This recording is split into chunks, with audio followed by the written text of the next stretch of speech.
back to ABC-7 at 4. I'm Nicole Gomez. HPV is a common virus that can lead to cancer later in life. And joining us now is Dr. Ogachika Lozi from Sunset West to talk about HPV. Thank you for joining us. Thank you for having me. Well, Dr. Lozi, 79 million Americans are currently living with HPV, correct? That is correct. Remember, that's just an estimate. Whenever we talk about estimates, it's usually an underestimate.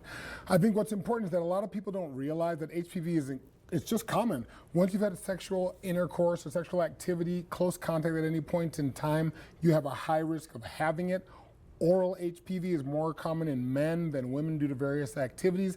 Typically, however, it clears on its own, but it can be a persistent infection, and that's where we'll talk about Pap screenings later in this comment. Okay, more than 9 out of every 10 cases of cervical cancer are caused by HPV. So talk to us about some of the causes. Well, you can see here, right, that if you have HPV, it can lead to precancer, cancer, and deaths. What people don't realize, it can also lead to penile cancer, vulvar cancer, vaginal cancer, and anal cancer. So it's not just a question of cervical cancer, but there's a host of other cancers that it can drive. Okay, so Texas Tech University Health Science Center conducted a survey. Just talk to us about what that survey, what was found in that survey. So really interesting. About 585 people, almost 600 women were surveyed and tested. And what's unfortunate is that 53% were positive for any HPV. And these are people that could have been eligible for the vaccine at one point in time. What's scary about it is almost 16% actually had high-risk HPV, which are the variants of HPV that specifically cause cervical cancer. Okay, so talk to us about the HPV vaccine and its effectiveness. Yeah, so it works great, right? So since we've had the HPV vaccine approximately over the last 15 years, it's dropped the rates of cervical cancer by almost 90%.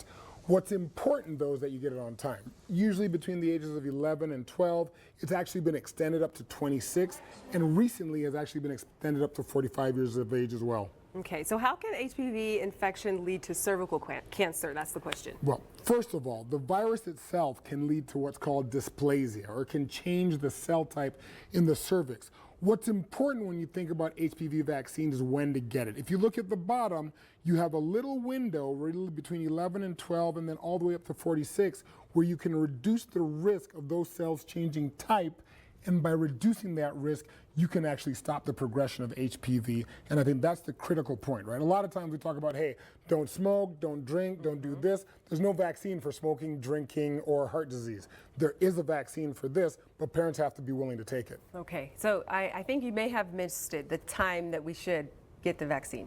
So the important time, right on the slide, right on cue, right, is the HPV vaccine schedule, right? So you can see 9 to 14, it's a 2-dose, or if you're 15 to 26, it's a 3-dose. It's actually been extended up to 45. We don't really talk about that as much because that's a physician-patient conversation, but for parents listening to this specifically, really target between 9 and 14. Okay, so the amount of people that have decided to get the HPV vaccine, has that increased since it was first introduced? Absolutely, so the rates are going up. But what's really important is if you look at this, the reduction, right? So among teenage girls, 88% down. Amongst young women, 81% down.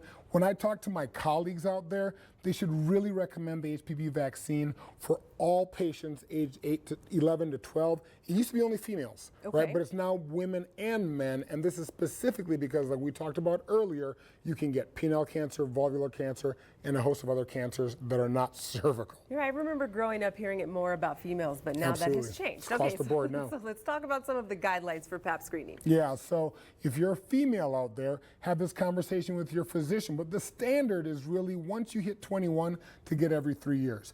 There is a way to stretch it when you get a Pap smear and what's called an HPV specific test. It actually tests the DNA of the HPV. Then you can stretch it to 5 years. Whatever the case, have a conversation with your physician. If you've had a hysterectomy, definitely have a conversation.